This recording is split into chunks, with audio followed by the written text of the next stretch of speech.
All right, boys, episode 15. So Adam's back in house. He is. I sent him I didn't think you remember how to get here, so I sent him the directions so he could just throw those into his navigation and get it over here. I needed turn by turn. I didn't need just the address. Yeah.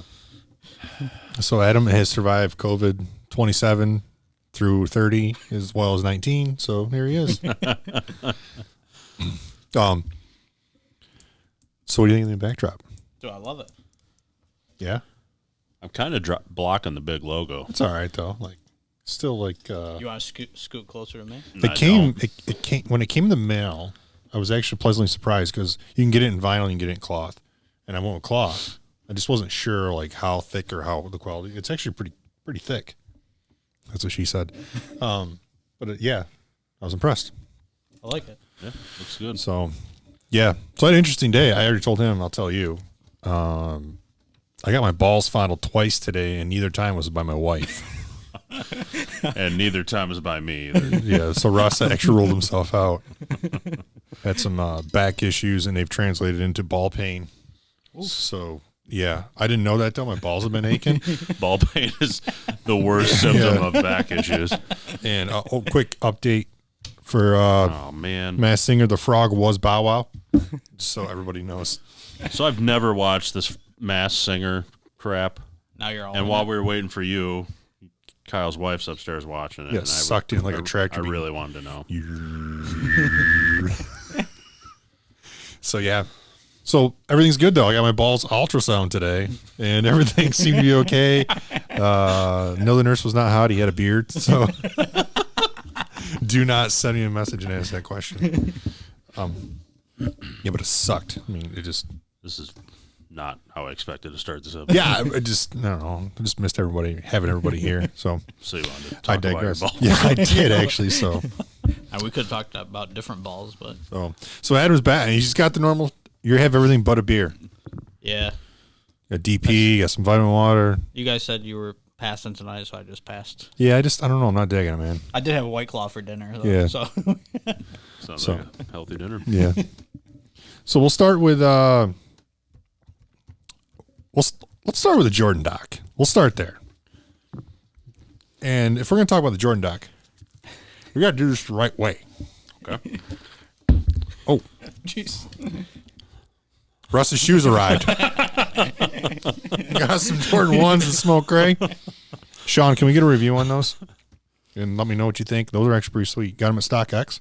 I did, yeah. I like those. Yep. Yes, sir. And you have some coming? Tomorrow. What color? Red and black. So the classics. Yeah. Low or high? Mid? Mid. Yeah, I don't know. I feel like I might just pull the trigger, but I don't know.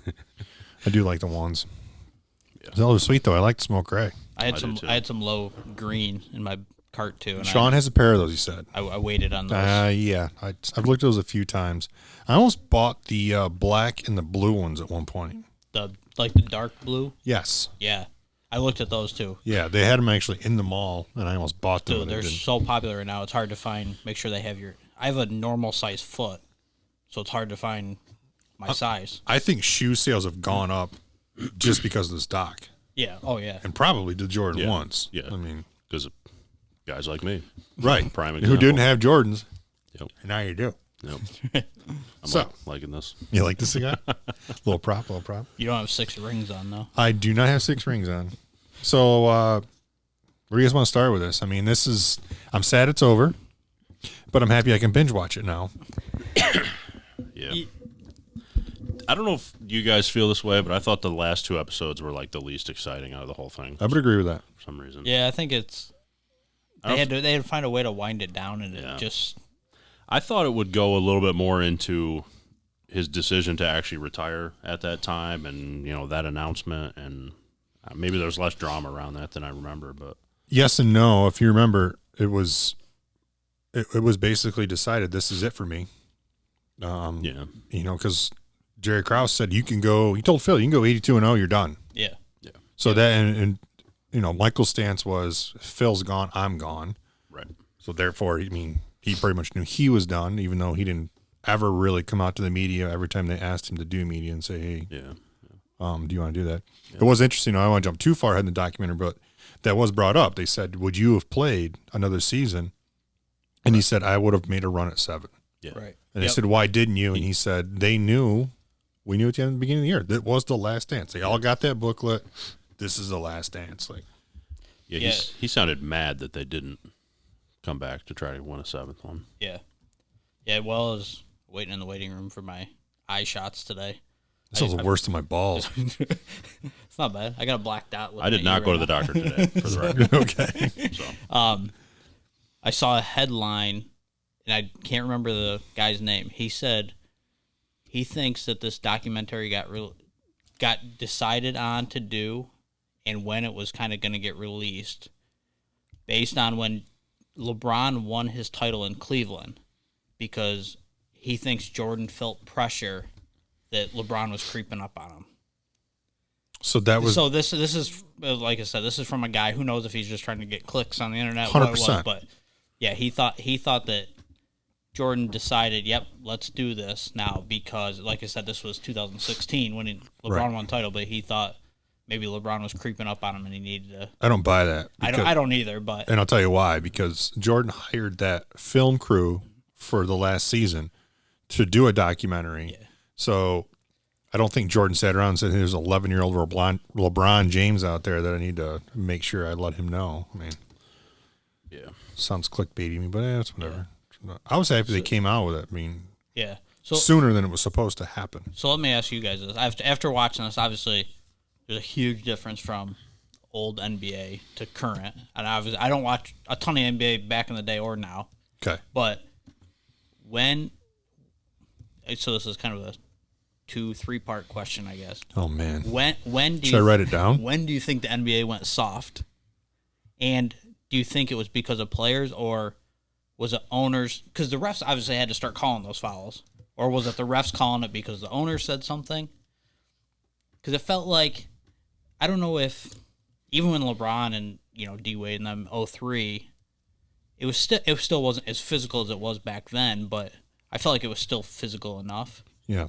And obviously we talk about LeBron and Harden and everybody, but if the refs are calling it, you're gonna try to draw it, right? That's how you get to the line, you get points. So you do blame the players a little bit, but at the same time, is it the refs? Did the owner say something to the refs? Hey, it can't be this physical. Our guys, we need to pay these guys. This is how we're making money because of these guys on the court. You want to tackle this first? That was a really long question. I mean, I have a response. I think I don't even know what part of that I'm answering, but when I complain about like Harden and those guys, it's not because they're trying to draw fouls. It's their whiny complaining when they don't get them. It's the whiny personalities that I don't like. Yeah. It's not necessarily right how they're playing. Yeah, I just think if they don't start calling them those ticky-tack fouls, then do they whine? I don't know. Maybe they still do. Maybe it doesn't. I think it might not make a difference, but I think it's ingrained in certain players' personalities, and LeBron and Harden. We keep talking about those two. They just seem to have that whiny, complaining. I'm not going to disagree with that at all. As for when it went soft, I don't know. I historically haven't watched enough basketball to really answer that. And that's where I'm at a loss. I don't know. If you're looking for a year, I don't know. Well, right, but if you're looking for a reason, it's when they got rid of the hand check and they changed that rule. The one thing that stood out to me in the last 2 episodes, I mean, throughout the entire thing, but a lot in the last 2 episodes was because they showed a lot of games in the last 2 episodes, the finals in 98. The one thing that stood out to me was the score of the game. Yes. I'm glad you brought that up. And the defense was much, I don't care. I will argue until I'm blue in the face. Anybody that's in the age of like 21 to 25, 26 years old that only ever saw LeBron play, and you watch this documentary and you're telling me LeBron's a better player than Jordan, you are so full of shit. The defense was so much more. They played defense. Yeah, they 100% played defense a lot more. There was more hand checking, and then the hand checking, it was more of wasn't really so much a hand as it was a forearm. I mean, they talked about how guys would guide the player with their forearm or with their hand, and they kind of can move them in a direction they want them to go. I mean, at one point there was a game. It was like the fourth quarter, and the score was like 69-68. Yeah. Well, I'm glad you brought that up because I noticed that. I didn't write it down, but I wanted to mention that there were so many times. Obviously, they jump around in that documentary, but in a few of the playoff runs, they showed, the last couple minutes of the fourth quarter, what was going on in the game. And, yeah, there were so many times that the score was still in the upper 70s, low 80s with like 2 minutes left. Yeah. That jumped out at me. And there were only a couple times in games they referenced where the score was over 100 for the final. Yeah. Yeah, I was trying because I thought about that this weekend, I think, when I was watching. And I was trying to remember because I showed a lot of scores of the finals games, and I can only remember. I know there was a couple that was like 108, 103, something like that, but it wasn't. It was never 120, 130 like we see almost every night. Every night. And obviously the part that stuck out to me was them holding Utah to 54 in that game, and Sloan asked, "Is this the final score?" Yeah, I didn't even know this was the final score. I loved his personality in those couple interviews funny. they showed. Yeah, I personally would much rather watch a physical defensive game that ends up 84-82. I agree with that. Versus a shootout that's 130 to 118. I mean, in today's game, if you don't have 54 at halftime, you're probably down by 15 or 20. Yeah. It's just the way it is. I mean, we've seen, you can't blame them the way the games play, but how many times would the Warriors go on their runs at halftime would they have 75 points? No, I agree. The game totals that we're seeing in this documentary. So to add on to your question is I think the reason it changed, it could have been ownership. It had to be some sort of just NBA in general, I think, because they did have the lockout in '94. So now you have guys that, they're trying to promote the league. You have people in your league office that are like, how are we going to make this better? Higher scores. Yeah. It's more exciting. Getting up in the morning reading ESPN or watching, whatever, and saying, well, to reading ESPN, yeah. Watching ESPN or reading the newspaper, do you care that the guy had 25 points? Right. No. You open a newspaper and you go, holy shit, this guy had 60 points last night. Yep. That's what we see now. We see the Hardens and the Currys. They doing that, and the LeBrons. Yeah. And I think that's what the draw was. It drew more fans, and that changed, and that's why games are higher scoring. Yeah. And I was going to say, similar NHL-wise with that. Like, they tried to make goalie pads smaller. Yes. I think some scoring has gone up, but I wouldn't say it's not drastically different like we've seen NBA-wise. It's interesting when you have the Jordan-LeBron debate and they talk about scoring averages and how many times those guys scored over X number of points, 40 in the playoff or something. Well, that kind of puts a different perspective on it if Jordan has how many games above 40 points in the playoffs, but yet his team only had a total of 84 points. Right. Whereas if LeBron had the same number of games over 40 points, but yet his team had 120, right, that's a far smaller percentage of your team's total win. And I didn't look it up, and a couple times, obviously, when they showed his full stats after games, there was times he was scoring 45, but he was shooting 36 times. I know we see that. I think LeBron shoots a lot, but he obviously doesn't shoot as much as Harden does or Curry. Those guys. Those guys shoot 30, 40 shots a game. Cross half court and it goes up. Right. Yeah. Sometimes at half court. Another, I don't know, to address your question because I don't have an answer. That transition of the hard physical play versus how it's called now would be interesting to see if that coincides with like a group of old school refs that were in the league at the 90s, maybe retiring in the early 2000s. And then you had younger refs come in. Did they view the game differently? Yeah. It's true. Just a thought. Point. I feel like guys are injured a lot more nowadays. It's that's why management. That's what I'm wondering if it's owners saying, "Hey, I need my stars on the court, so let's call these fouls." One of the things that really stood out to me in this one was Jordan just gassed, but he still went out and just didn't quit. Mm-hmm. And the only thing that stuck in my mind was LeBron sitting on the bench in San Antonio a couple years ago, like it was too hot in the building. Get the guy a tampon, get him back on the court. Can we do this, please? Sometimes too hot, you can't breathe. Come on, you're a professional athlete. You telling me the heat's too much? That's why I indoors. I hate that with obviously I think the NBA put that rule in a couple of years ago. If you were on the road, you couldn't rest your stars. I think San Antonio was doing it back, 5-6 years ago. They were like, hey, you're going on the road. These fans want to see your stars play, so you can't do it. Yeah. And to me, like, if you have to put that rule into place, that's just pretty bad. You're not. I mean, I think of baseball. They're literally getting 5 days of rest a month, if that. And some of these NBA guys are getting 4 to 5 days a week. Kawhi not playing any back-to-backs. Right. Just, if he plays 2 nights in a row, he doesn't play. Right. It just blows my mind. I think if you didn't put such a focus on it and just, every once in a while, like, he's not playing tonight. Like, that, no one would care. But it's the way they, like, approach it. Like, it's an entitlement thing. Like, oh, he's on load management. Yeah. To me, if it's that big of an issue, the league should extend the season throughout the calendar year and eliminate back-to-back games. If this is such an issue that their top players can't play back-to-back nights, then find a way to get rid of back-to-back games. Think how much more physical NHL is. Those guys play back-to-back games. Right. Yeah. Almost, probably twice a week or twice a month. I think most teams have about a quarter of their games that are played back-to-back nights. I think there is a limit on number of them that they can have. So that kills me. So there was one player who did go on and win the title the next year from the Bulls team, and that would have been Steve Kerr. He went on to play in San Antonio, and then after that was Phil Jackson made another run with Kobe and Shaq for the next 3 years. So, someone did go on and chase 4 in a row, and it was Steve Kerr with another team.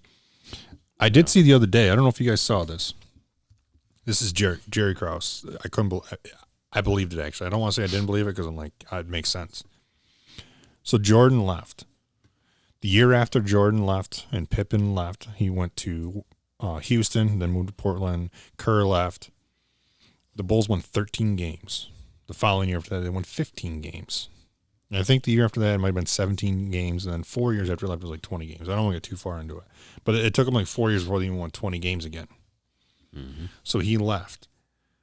He tried to get Tim Duncan, Tracy McGrady, and there was another person, Grant Hill.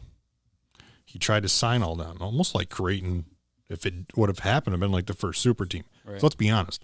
Jordan, Pippen, and Kerr, not a super team. That's not forming like, a big three or whatever. Yeah. No, not Kerr. No. I mean, and if you go beyond Kerr, you got Kukoc. It's not a super team. It's just not. They fit roles well. Yep. So he tried to get all those players, and they brought them all in, did meetings with them. He lowballed all of them. Every single one of them. They're like, this is a joke. Like, this is not even worth entertaining. It's basically how I think McGrady quoted it. Like, there's no way I'm coming here. Well, think about Jordan nowadays.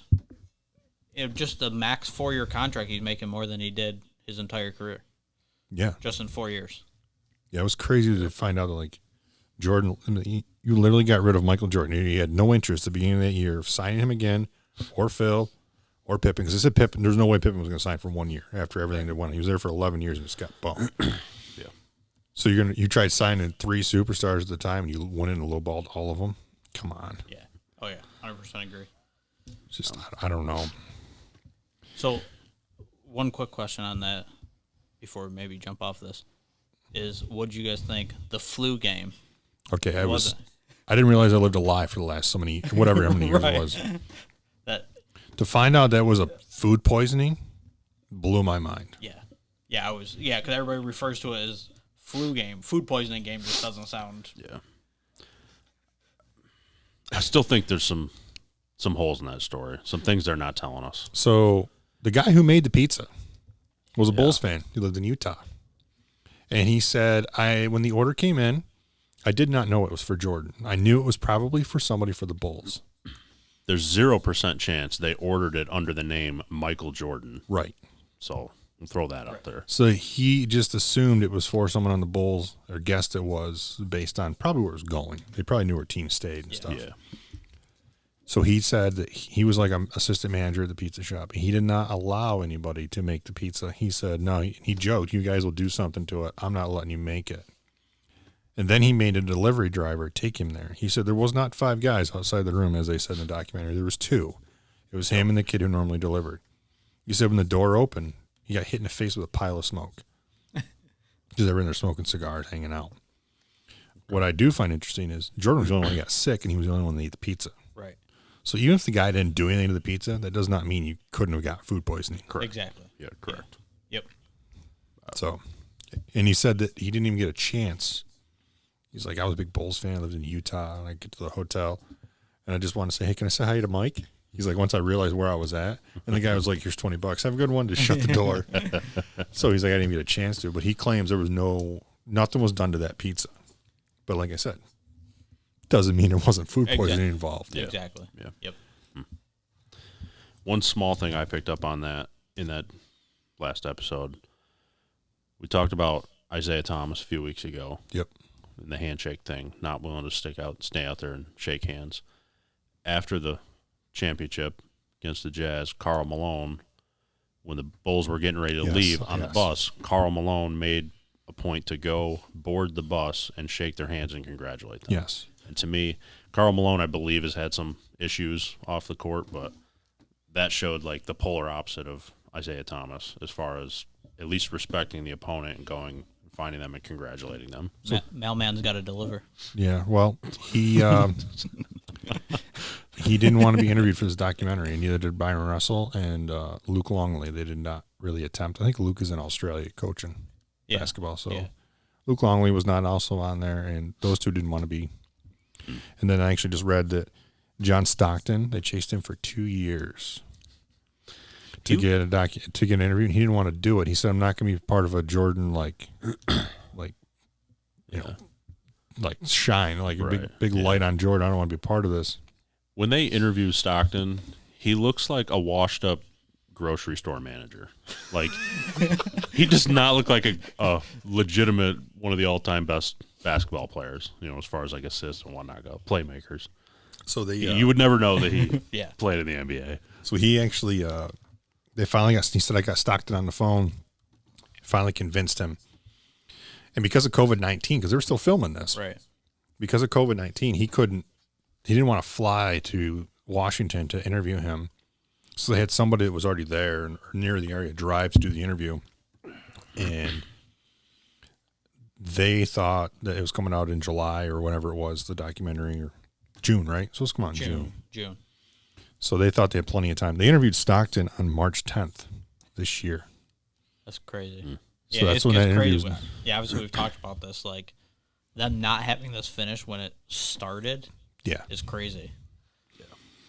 So my question to you guys, I do have a couple things came out today. Horace Grant's pissed off. Nobody cares. Yeah. And Scottie Pippen, people are saying that he was portrayed poorly in this.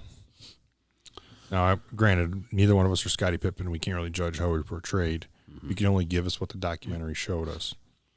But in my opinion, Scottie spent a lot of time in that documentary. Had plenty of opportunity to voice his opinion. Yes. Are you guys okay with the way Scottie was portrayed? Yeah. I mean, and maybe he did voice his opinion. They just cut it out. Also true. We don't know. No, it's true. But yeah, I mean, if that's the way it was. It's someone's doing this documentary. It's not like if he wants it, go find someone to help you do a documentary about yourself now if you want it. That's how I feel. But is anybody going to watch it? Right. Yeah. They probably would now. Depending on what's going on, I probably would. I think. I mean, we said last week, at least I said, that I think Scottie Pippen looks very bad in this documentary. Whether or not that's being portrayed incorrectly, can't really say. But the facts are out there about him complaining about the contract he signed, delaying his surgery till the end of the summer. He made that choice. Yep.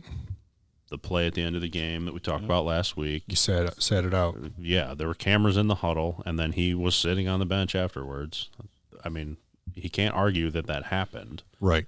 Yeah. So he may not really like how he's looking, but a lot of it is factual. Those things happened. It's based on facts. Yeah, so. and I don't think it took away from what kind of player he was on the court. Correct. I agree with that. It's just the off the court stuff. Yeah.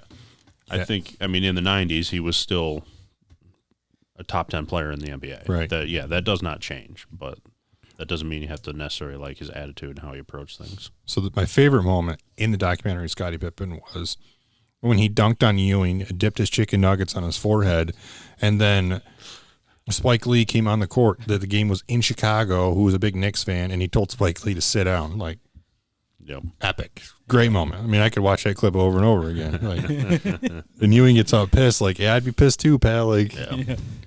there used to be Sean used to have a poster hanging in his locker. He took out a magazine and said, the only thing between my nuts and your face are my and one shorts. Maybe Pippen's got ball pain now too. He might, man. I know a guy if you need to get that looked at. So I asked you, I texted you guys a question last night, and I was going to bring it up. Is if you could choose any past or current athlete or team to do a documentary on, who would it be or what team? Okay. Teams included. Yeah. Well, we know that we're going to get a Kobe one eventually because he filmed. I would say Woods, but I don't think it'll ever happen. Yeah. Tiger Woods will probably be my number one, but I'm almost not even thinking about him because it won't happen. Well, and so say cameras are following around and you could choose anyone. Okay. So I have 2 players and 2 teams on my list because I couldn't figure out what I just. I would say Tiger Woods, but I think he's too private of a person to allow that to happen. Yep. Yeah, Tiger would be my number one, but the person I thought of, I'm a big hockey fan, is Mario Lemieux. Mario, we've referenced him, I don't know what it was, episode 1 or 2 or something. We were having the debate about Gretzky. You know, Lemieux, in my opinion, you can make the argument he's the best hockey player ever. He spent his whole career with the Penguins. He won a couple of Stanley Cups. He took time off for leukemia, things like that would add to the behind-the-scenes info that you don't know on a documentary. After retirement, he purchased the Penguins, the team he played for, and is now the majority owner and has led them to championships as an owner. To me, that has all the making of a front to one back. hell of a documentary. Yep. Yeah, I agree with that. That would be my choice. So Tiger was on my list. Then I had AI. I think he would just be interesting story all around. Yeah. Because he was obviously one of the better NBA players. Never won a title, you know. Episodes 3 and 4 would be about a bowling room brawl. And then I had, obviously being a Braves fan, but I had 95 Braves on there. Obviously, they won the World Series, but Solid team. I feel like those old teams With baseball coming out of the strike. Yeah, those old teams especially, because we saw, you know, all those what the Bulls teams were doing, you know, hanging out. And I know there's been stories released with Maddox, Smoltz, and Glavine. You know, they would literally go on the road and golf every day except for the day they were playing or pitching. Right, if they were pitching. You know, and there was trash talk going on, and I feel like you get good stories out of that. Yeah.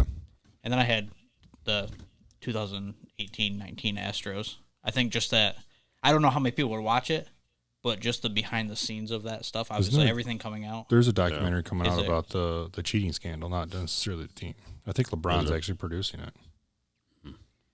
Pretty sure he's producing I think something like that, or obviously the Red Sox, something behind the scenes to see, you know, what was going on. Yep. So the last thing I'm going to say about the Jordan documentary, other than it was fantastic, is Horace Grant left Chicago because he wanted the ball more, went to Orlando and got cut by Doc Rivers because he was cancer in the locker room. That's it. That's all I got to say. To me, Horace Grant's comments don't mean anything. One of them, one of these people is like a billionaire and considered one of the greatest of all time, and one just wore, you know, scuba goggles while he played. So that's all I got to say about that. Got to keep Jordan's sweat out of his eyes. Yeah. And then one more thing. I'm sorry. I lied to you guys. I got one more. No need to apologize. The best Pippen story that was not told, I don't know if you saw this on TV the other day, was they're playing the Jazz, and Malone was at the line shooting free throws, and Pippen walked by him. The game was on a Sunday. He walked by him and said, Pippen said that he told Malone, mailman doesn't deliver on Sundays. I like that. Yeah, it was pretty good. Yep. All right, so let's move on to we have a big Skins game this weekend. But let's look back on last weekend. You know, DJ, Rory, Fowler, and Matt Wolff. What do you guys think of that Skins game?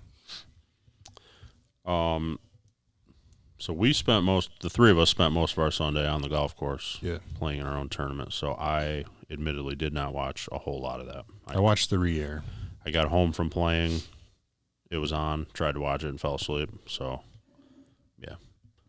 So I when I got home, because I got home before you guys did, didn't play as well. I flipped it on and I just watched it in and out the whole time. I thought it was good. It was neat to see them carrying their bags, using the rangefinders like we walk around doing.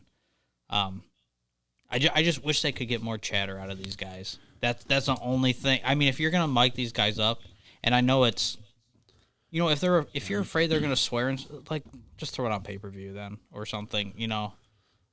I think it's tough to force that chatter. Yeah. And maybe it's just having the right guys on playing. Yeah, that's exactly. So they chose. So I think TaylorMade was one of the main sponsors of this, and 3 of those 4 guys are TaylorMade golfers. Yep. So they were chosen because of the equipment they play, not because of who they are. They're close friends. Right.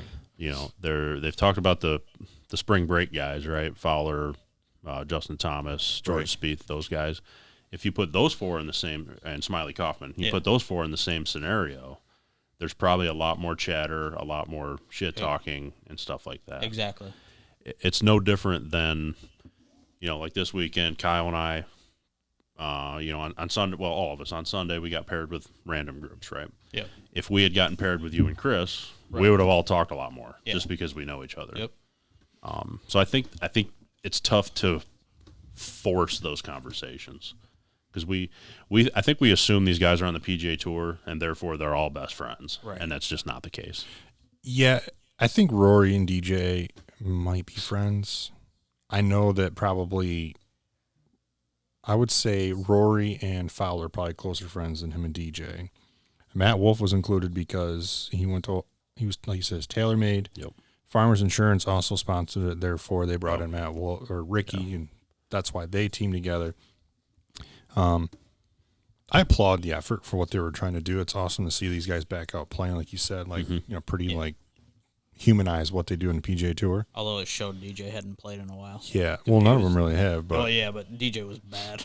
But didn't even have his ball marked on the first hole, marking over the tee. Snooze fest for me. Yeah, like you said, and it wasn't like I'm not knocking like what they were doing. It was a good thing.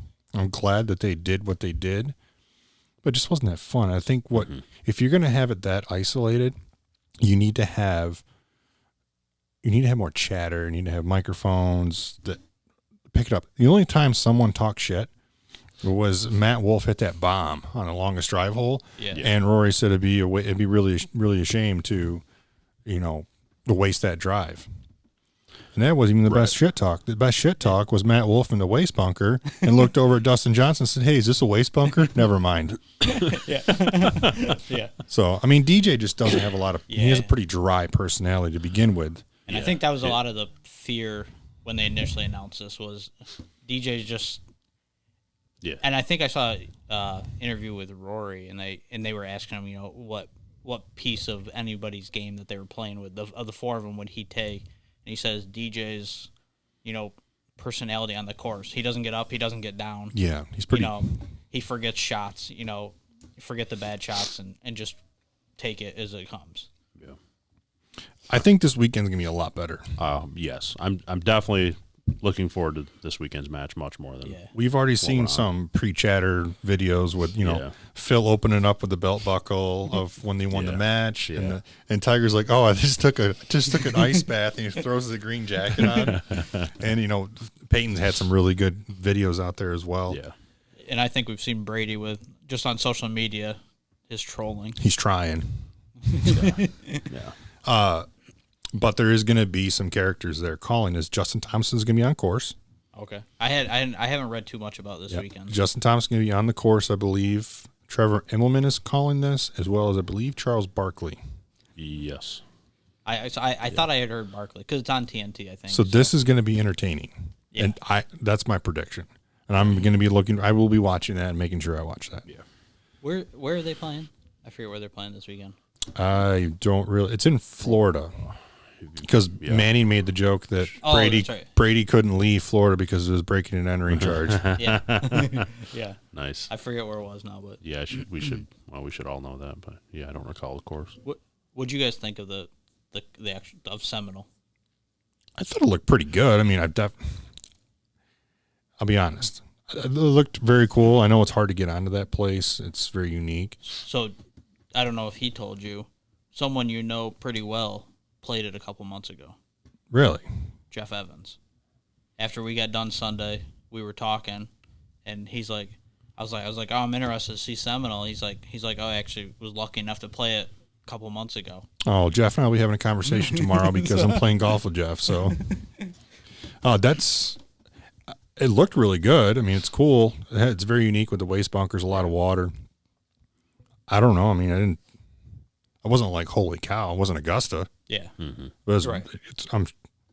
You think if someone said, hey, you want to go play the Seminole? I'm going to turn it on and be like, nah, it looked okay on TV. Yeah. No, I'm going to go play it. Yeah. So this weekend's going to be fun. I think it's going to be a lot of fun. There's going to be a lot of chatter. You know Justin Thompson's going to be in there just like poking the bear. Yeah. And Phil and Tiger. I think it's better that Phil and Tiger aren't playing for $9 million of money. Right. They're playing for charity. You're going to see him toss some bets around, some money around. You looking up the golf course? Yeah. Medalist. Medalist? Yep. Okay. Also a good track. Yep. So I think it's be entertaining. I can't wait. Phil Mickelson regarding the match. I can't wait to go to Tiger's place and take him down. What times this come on? Do you know? We have time. Just going to set an alarm on my I'll phone. get back down that. All right. I can also look it up. All right, so we'll move on from golf, and I texted you guys and said, have fun looking this one up. 3 p.m. 3 p.m. Thank you. Have fun looking this one up. So before we get into this, if you guys watch any of the Korean baseball, I have not. No. okay, I have, and I think there's little leaguers that throw harder than some of these guys. Like it's awful. But go ahead. So, yeah, I don't know where you want to go. I'm going to correct you a little bit, though. The story you're referring to is FC Seoul from the South Korean Soccer League. It was a soccer league. Yes. Yeah, I so that's why I saw two different things, and I assumed the story you were talking about was the soccer league. So you told me ahead of time, and I searched the baseball league, and all I found was the cardboard cutouts. So basically over there they still have empty stadiums. So, I must have read the article wrong then. Yeah. So the one you're referring to, I'll let you do the reveal here in a second. Yeah, Okay. is the FC Seoul, which is a team, did that in the It makes stands sense now of the because soccer league. Because I remember at one point I was like, oh, they just put cardboard and were they pumping in noise too? I don't know that. All right, so that's my bad. Either way, I had the country right.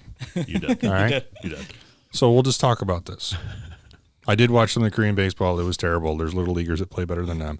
But we'll talk about what we're really here to talk about. Apparently there's a soccer match, and they tried to fill the stands with fans and use mannequins, except they use sex dolls. Apparently, some of the sex dolls were even holding up signs that were advertising for the sex doll company. Really? I did not know. Yeah. I'm like, Yep. Yeah, I guess right now you got to take sponsorship money wherever That's you can right. get it. did you order one? I did not. No, I already have one. he couldn't read the sign. Just kidding. But are you? Yeah, that's. Is that a snafu, or did something like an oversight, or did they just like, you know what, let's just use those? You know what? But from depending on where they put them in the stands, how far up, is anybody really going to notice? Somebody did. Yeah. Well, there's a bunch of articles on it. right. But We're talking about it way over here. Yeah. are any players or anybody watching on TV at the time going to realize it? No. Somebody It did. wasn't like, I mean, they dressed him up. So Some guy from South Korea eating Cheetos in his beanbag chair was like, hey, it looks like Becky sitting in my living room.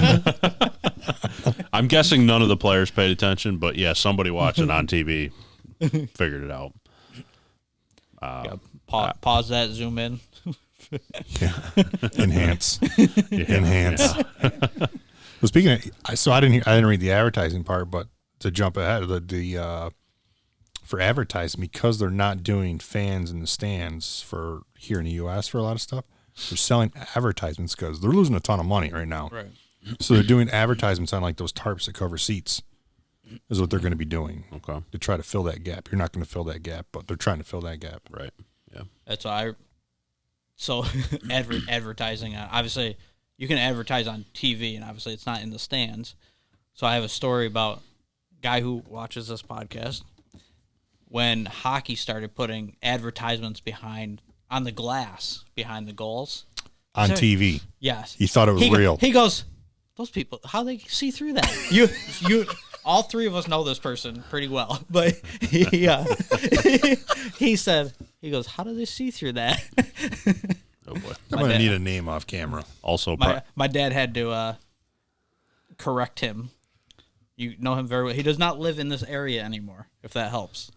No. Golfs and moved away. I'll figure it out off camera. All right.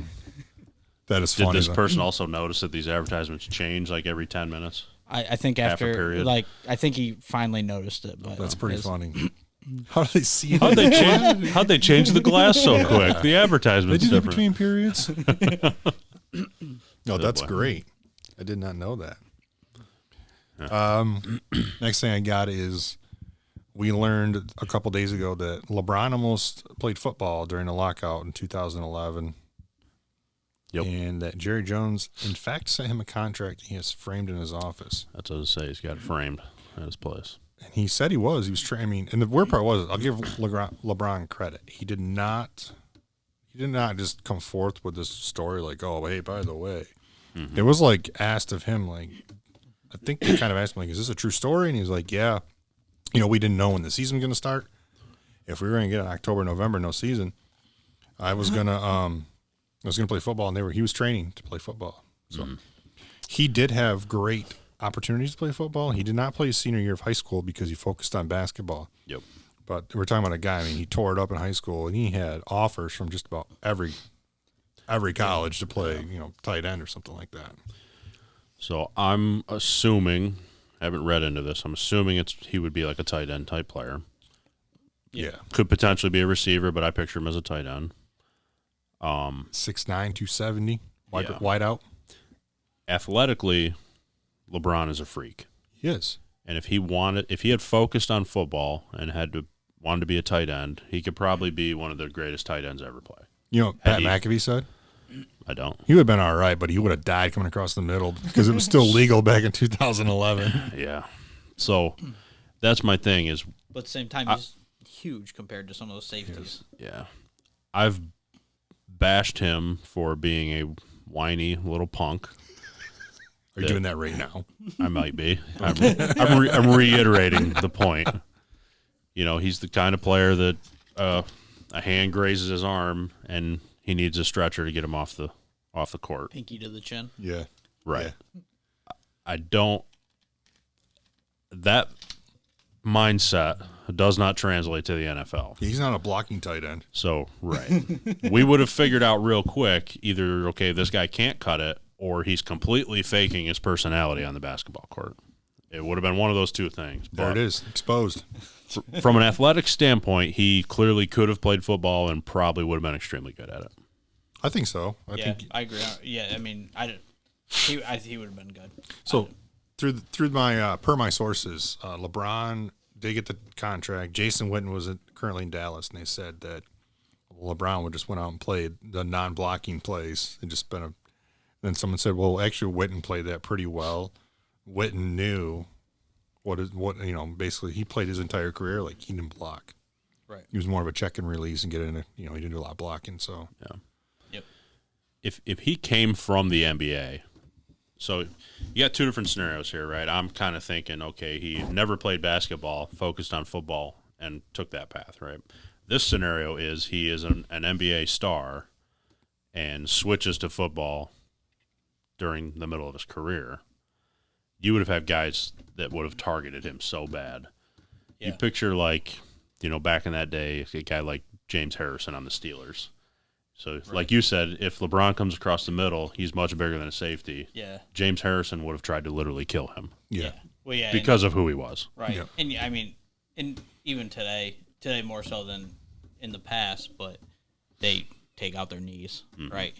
Your legs are only so big. You can build your upper body, your knees, you can't make your knees bigger. So even So even though Knee girls. So even though there was a lockout going on, was he still under contract at that time with an NBA team, or did that happen to coincide with the free agency? No, he was still under contract, but they didn't know how long it was going to last. Yeah, they didn't. There was. So I think there was probably talks. If it lasted an entire year, does the players' union just say, "Hey, these guys are free"? Maybe his contract was up after that year. Yeah. I don't know what it was, but I didn't dig into the logistics. I knew it was in 2011 during the lockout. Yeah. Whoever he was under contract with at that time probably would have called him and said, "Hey, your next deal will double your salary to not go do this." Seriously. yeah, he should have still been. He would have been with Cleveland still at that time, right? Yeah. I think it was. So actually, maybe that would have been his last year because I think 12 was the year that he Went to Miami. went to Miami. Took his talents to South Beach. Took his talents. Right, because he was there for 3 years. Clown show. Was there for 3 years, won 2000, and went back to Cleveland. I don't like LeBron, in case you haven't figured that out. I'm getting the idea. If you want to talk off air, we can. Yeah. Sit on Kyle's couch over here. All right, what's the next topic we can entail LeBron into? Do you think you can drive a NASCAR? Nah, I can't fit. Okay. So that's what I have. We had NASCAR last Sunday. We did. And I actually took it home. I took it down, as Pat McAfee would say. You did. I had Martin Truex Jr. finish 6th. That was the next best finish. Yeah, so I got, so they were in Darlington. Kevin Harvick actually won the race of the 12 guys we drew, as you just mentioned. Truex Jr. came in 6th place. And right now, we actually decided to use same names, current race, since they're jam-packing the schedule. Yeah. And currently, Adam and I are 1 and 2 in a dogfight. Harvick, Byron, Bowman. Who's got Elliott? Anybody got Elliott? No. And I didn't check the race until today, and I thought I won because I just wrote K. Bush down. So I didn't know if I had Kyle or Kurt. It's a good thing one of us isn't Polish. I don't know if I had anybody in that top 20 there 40. showing there. Russell doesn't have any guys racing this week. By the way, you should be mad at Jimmy Johnson because had he retired, you would have won this That's week. true. Because Had he retired, because Denny Hamlin finished higher than Martin Truex, and Denny Hamlin was your alternate if Jimmy Johnson. I thought that was your Oh, alternate. gotcha. Oh yeah. No, it was No, Russell. it was for me because I didn't know. Yeah. Well, there's your $10 for the May all right. We're gonna let it 17th ride for tonight. Darlington race. Yep. All right, boys. That's all I have for episode 15. You got anything else for me? I got one more question for you. I want to guys. hear it. Obviously, Jordan documentary. Tiger playing this weekend. Not who was more dominant in their prime, Tiger or MJ? Who would you say was more dominant? Do you want me to answer first? Yeah. Tiger, and I got a reason why. That was quick. I can't believe you're doing really good over there. I'm going to say Tiger because golf is a sport that you fail more than you succeed, and he did a really good job of succeeding. Yeah, really good job. I'm in a similar. Obviously, he won a ton, as we know, but yeah, to do it, you do it by yourself. If Jordan has a down game, you got teammates pick you up. Yeah, I was going to say in the game of basketball, teammates. In reality, they play well enough. You get in the playoffs, you win. You play 25. Your season's 25 games at that point. Right. In golf, you got to play well 4 straight days. Yep. To win. And if you have an off day, there's a really good chance you're probably not winning. Right. Yep. And he dominated in majors. I hope Russ is going the other way. He's definitely not picking LeBron, Hell no. even though he wasn't a choice. Man, I love Tiger Woods, though. I know. It's tough to. I'm trying to cause some friction here, but who's got the most rings as a player? What do you mean by rings? Tiger's got Championships. Well, Tiger. I guess Tiger. In basketball, the rings. Oh, Bill Russell. But yeah, it was Bill Russell. Got 11. Nah, that theory. LeBron's or Tiger. We'll talk about Christ. LeBron. MJ is 15th on rings list, and he's tied with 8 guys. Because I did look that up the other day. I don't know. All right. Tiger. We'll take that in. There it is. There it is. That's for the fun of debate. I was trying to go the other way. I know. But So Sorry, Michael, that's all right. if you're watching. He'll understand. So I'm ready. Show him your shoes. Yeah, you already did. It's true. Yeah. So I got a left one too. I bought 2 of them. you did. Oh, there it is, and it's the same color. It is same size. Same. Did you check the sizes? Always. All right. You ordered them in European. Size 54, please. So yeah, I'm ready for golf this weekend, and sports are starting to open back up more and more. We hear more and more every day. Yeah. And I honestly think that I told you this the other night while we were playing golf. Mm-hmm. California originally said, especially in LA County, like we're going to extend through August our lockdown, and New York said they just continue to play the game. They haven't really given a date. And I think what forced the hand in the last week with California and New York is the fact that some states are fed up with this, and they basically say, okay, this is just, it's not even a precaution anymore. We're getting ridiculous. There were states that basically said, okay, we're open. If you want to come play, you can come play here. Yep. And that's a lot of money out the door for both those states. Yeah. Yep. So I think that forced the hand of some people, and we need to see more of that if we're going back to normal. I mean, one big thing I think about New York is U.S. Open, right? Or PGA coming winged foot. I mean, that's a lot of money for Long Island. And Ohio today actually petitioned the governor because they have LPGA Tour events coming up, and they want fans because that is huge for the LPGA. I mean, they're a small market anyway. They go to small towns. Yeah. And it's a big community thing for some of these towns. We knew. I mean, we had one right here. Yeah. It's I a was big gonna say, deal. think about if they came here and no fans are allowed. Yeah. That's a huge draw for the area every year when it used to come here. And even obviously they play here and then go to Rochester. Now both of them, either one has to stop. They're all small markets. Not a big tour. They don't pay out a lot, so they need that fan interaction and support. So they've petitioned like the governor. They got like 4 events in July, I think, or something like that. Yeah, I'll be curious how. Obviously, PGA's already said the first 4 events are without fans. Yeah, it would be curious after that. Like, will they only sell? If they normally sell 50,000 tickets a day, is it going to be? We're only selling 15,000. Right. I think we'll see a limit on it somehow. Yeah, because I think you can. Obviously, you can, and this is hard to do. Right? Is you can spread out far enough on a golf course, but at the same time, you're outside. But at the same time, if you got Tiger playing, they're 10 deep. Yeah. It's. And Sunday, when the leaders come through, everybody's going to start following that group. Right. So no matter what tour it is. Towards the end of Sunday, as you get closer on the back 9, you're going to have the crowds getting bigger and bigger. And I think Brooks came out this week and said, if there's no fans, I'm not playing the Ryder Cup. Like what? That's one I agree with. What's the point of playing a big draw to that is the fans. Yeah, the Ryder Cup is made. The fans make that because it's a different atmosphere. I can't remember the guy's name. His name's Joe. I think he's like the center. Joe Dirt. No, he's the he plays for the Browns. Dad joke. Joe Thomas. Yeah, started something else. Anyway, he's like the players president for the Jeff George. Who is this guy? Pause for edit. Yeah. But anyway, he made a comment almost like he was against the NFL opening up because like they're starting to open up for facilities, I think, this week. And he made the comment, and I instantly was like, this guy's full of shit. Like, how could you make a comment? His comment, basically, the long and short of it, I'll give you the Speeder's Digest version of his comment was, it's not safe enough. We play a contact sport. This virus is transmitted through contact. One, that's false. We also know that this virus is airborne, so that's not true. And the other is, how can you make a comment like that when the UFC has put on 30 fights in the last week? Right. Yeah. Right? Yeah. If you want a more contact sport, right. I'm all ears. Fill me in. I mean, these guys wrestle and cough and sneeze and bleed on each other, so. That's how you get open in football and basketball, right? Yeah, this year. So, I think if you're not, I'm just going to say it. If you're not comfortable playing, then you should probably get off the Kool-Aid because at this point it's gotten to the point where it's just bullshit. And if you're not comfortable, stay home. So there's some guy out there who wants his opportunity, who just like the average person in America right now has said, I'll take the risk over it because I know how to make a living. Yeah. Dude, my boy just won stage 1 and 2. No. Yeah, win the whole race if you want that $5. Good thing they don't count. That's right.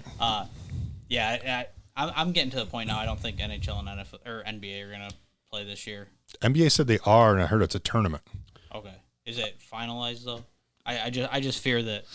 Obviously, are they talking? Obviously, they've got to start planning, but at the same time, are they letting it out because they're trying to get people's interest, but they don't really know if it's going to happen? I'm hearing July. Same with baseball, and baseball's going to expand the playoffs. Baseball, I worry because obviously we've seen a lot with the players wanting full contracts. They want all their money. So, baseball, I don't know. I think the players' union screws them a lot more than the NHL. I do think the NHL happens. They're going to go.